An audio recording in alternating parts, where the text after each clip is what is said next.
The Harvard Humanitarian Initiative has a partnership to provide both medical services and research support to Panzi Hospital. Our research partnership focuses on women who have been sexually assaulted and have been victims of the conflict in the Congo.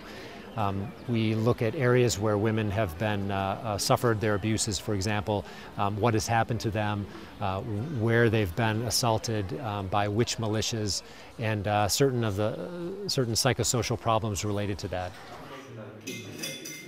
One of the big problems here is that women have such complex pelvic trauma that even after an initial repair, it fails. And so Harvard Humanitarian Initiative, in partnership with several hospitals, helps to recruit and bring pelvic surgeons to Panzi in order to look at some of the worst cases that have resulted from sexual violence here, and to provide some sort of a higher level of care along with the surgeons here at Panzi. We also have a research program that looks at the particular problem of children born of rape, for example, and what are the difficulties that they face, and what are the programs that actually can best serve them. We have another program that is pretty controversial and has to do with understanding the motivation of the perpetrators and understanding the difficulties organizations have in trying to gain access to these militia and understand why they do it. We partner with other local organizations to try to gain access to them, to try to better understand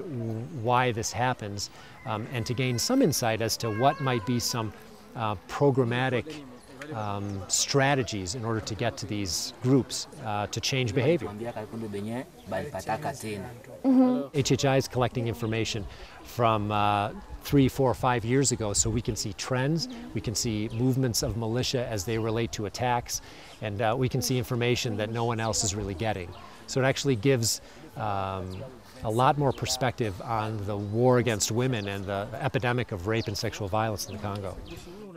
Our goal is to take the research and better characterize the